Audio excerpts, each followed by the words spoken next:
Bonjour à toutes et à tous, bienvenue dans les énergies de la pleine lune du 11 juin qui aura lieu à 9h40-43 je pense, heure de Paris dans le signe du Sagittaire. Et je peux déjà vous dire une chose, c'est une pleine lune puissante, expansive et vivante. Une pleine lune qu'on n'est pas prêt d'oublier. Pourquoi ? Eh bien parce qu'elle est amplifiée, nourrie, exaltée par l'énergie de Jupiter, qui est la planète maîtresse du Sagittaire où a lieu la pleine lune. Et Jupiter change de signe. Il rentre dans le signe du Cancer. À chaque fois qu'une planète majeure rentre dans un nouveau signe, il y a un changement de fréquence. Retiens ça, c'est un basculement énergétique, une nouvelle page qui se tourne. Et donc, quand il s'agit de Jupiter, eh bien, ce n'est pas un petit changement discret, c'est une amplification. Parce que Jupiter, c'est la grande loupe cosmique du ciel étoilé. C'est l'amplificateur par excellence. Ce qu'il touche, il le rend plus grand, plus visible, et jamais par hasard. C'est une planète qui est associée à la croissance, à l'expansion, aux opportunités, à la prospérité, mais avant tout, c'est un harmonisateur. Jupiter, c'est pas forcément que la chance, c'est la sagesse, c'est la foi, c'est la confiance.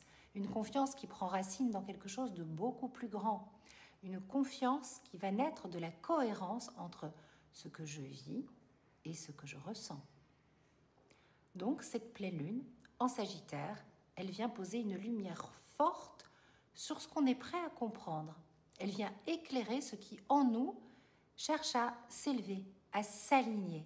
Et avec l'entrée de Jupiter en Cancer, tout cela vient toucher des zones intimes. Notre besoin de sécurité, notre lien au passé, notre héritage émotionnel, la famille, la maison, les racines. Parce que le Cancer, c'est tout ça.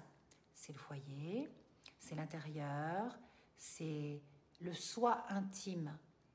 C'est notre petit cocon. Et Jupiter va venir agrandir un besoin d'appartenance, de réconfort, de stabilité. Mais il va aussi mettre en lumière ce qui, dans notre passé, notre famille, nos émotions refoulées, demande à être vues, reconnues, guéries. Et oui, encore et encore et encore et toujours. C'est le travail de toute une vie. Le Jupiter en Cancer, c'est aussi la sagesse du cœur, celle qui va nous pousser à créer des fondations plus saines, à revoir nos priorités, à retrouver du sens dans notre cocon, dans nos liens profonds, dans nos racines. Et c'est une invitation à prendre soin.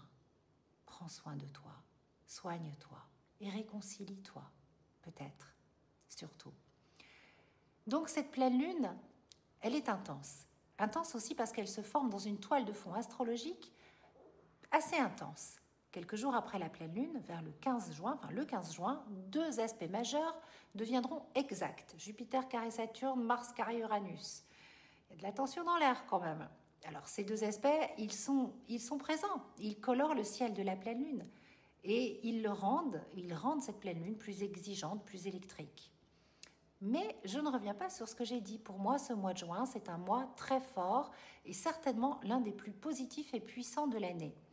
Parce qu'il contient des fenêtres d'alignement magnifiques.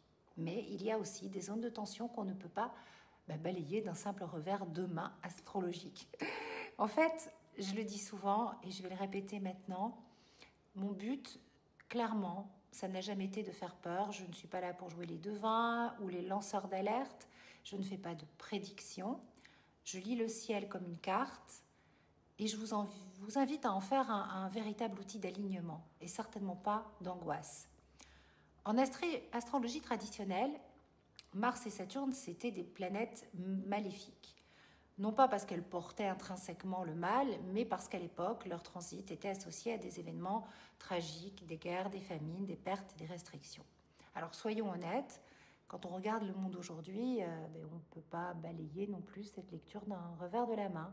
Il y a des conflits violents, des peuples déplacés, il y a des horreurs. On peut dire qu'en ce moment, Mars et Saturne, tout le temps continuent à être finalement les maléfiques du ciel, mais pas que. Mais pas que. Moi, ce que je veux transmettre ici, c'est que tout n'est pas noir ou blanc. Je n'aime pas la dualité rigide du bien et du mal. Mars n'est pas le mal, ou que le mal. C'est l'action, la force, le feu, la coupure, parfois nécessaire. Et Saturne, c'est la structure, la limite, l'enseignement. C'est pas que la frustration et la dure réalité. C'est aussi ça, c'est l'un et l'autre, l'ombre et la lumière. Donc dans une lecture plus consciente, ces aspects dits maléfiques ou difficiles vont être pour cette pleine lune et pour ce mois de juin des déclencheurs. Ceux qui vont mettre en lumière ce qui doit évoluer à l'intérieur de nous pour qu'à l'extérieur de nous, ça se mette en cohérence. Le ciel ne nous impose rien, il nous tend un miroir. Un carré en astrologie moderne, ce n'est pas un drame, c'est un déclencheur. C'est une tension qui pousse à l'action. C'est un désalignement qui fait bouger les lignes. Mars carré Uranus, c'est l'accident, parfois, l'imprévu, l'explosion, mais c'est aussi le sursaut, la prise de conscience, le réveil qui nous oblige à agir, à oser, à sortir des conditionnements. Et Jupiter carré Saturne, c'est l'affrontement entre l'expansion et la structure. Et je trouve ça plutôt positif parce que je pense que c'est là où Jupiter peut vraiment jouer son rôle d'harmonisateur, entre le rêve et la réalité. Et donc pour moi, c'est un moment de grande maturité, un moment où on se rend compte que ce qui bloque à l'extérieur n'est que le reflet, enfin, est réellement le reflet d'un blocage intérieur. Pas que, on ne va pas minimiser. Saturne, c'est notre surmoi, c'est notre juge intérieur, c'est notre discipline, notre peur de mal faire, c'est notre rapport à l'autorité. Et Jupiter, lui, veut ouvrir, agrandir, prendre de la hauteur. Alors forcément, un carré entre les deux, ça ne peut être qu'une tension fertile.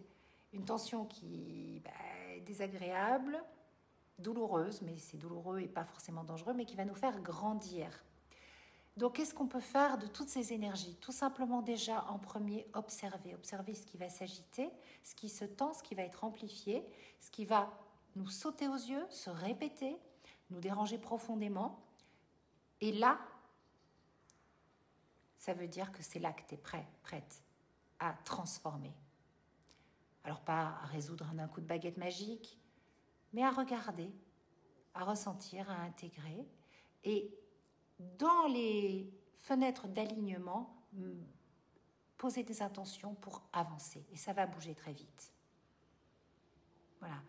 Vraiment, je voudrais que vous gardiez en tête que ce mois de juin est un mois en or. C'est un mois de clarté, un mois de mouvement. Alors, parfois inconfortable, mais pour notre bien, pour nous permettre d'avancer. Donc, accueillez les tensions, repérez les fenêtres de lumière. Venez sur mon compte Instagram, j'ai mis en place un nouveau rendez-vous où à chaque fois qu'il y a une journée comme ça, une belle fenêtre de lumière, eh bien, on en profite, on y va. Et ce qui se révèle est toujours prêt à évoluer. Et c'est souvent au moment des pleines lunes que ça se passe. Pourquoi? Parce que c'est la grande mise en lumière. Voilà. Je voulais terminer cette vidéo en te parlant de mon livre que je devrais avoir à côté de moi, mais que j'ai pas. Voilà, je suis du moi. Mais j'y suis allée de façon très spontanée. Donc, ça y est, mon roman est sorti. C'est un roman astro-initiatique. Son titre, Ta plus belle histoire d'amour, c'est toi. Je mets le lien juste à côté. Je t'invite à aller regarder la vidéo de présentation. Je suis très heureuse, très fière de ce livre. Il est hyper bien classé, numéro 1 dans sa catégorie, numéro 2, numéro 3 dans les autres catégories et 300 dans les 300 premiers dans le classement total des ventes. C'est la première fois que j'ai un livre, un oracle qui a un tel score. C'est magnifique, c'est... Merci pour votre accueil. Je pourrais dire que, à part de dire que c'est un roman astro-initiatique, c'est une comédie sentimentale, l'histoire d'une jeune femme qui s'appelle Eléa, qui traverse une rupture. Cette rupture lui laisse le cœur en miettes, mais au cœur de cette tempête, elle va faire une rencontre magique, sacrée, inattendue, avec une chamane qui va lui dire « Je t'attendais, ma fille », lui ouvrir une boîte avec 12 enveloppes.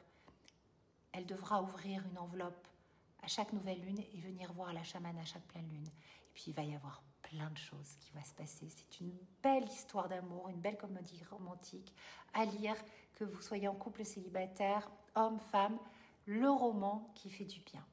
Voilà. Gros bisous.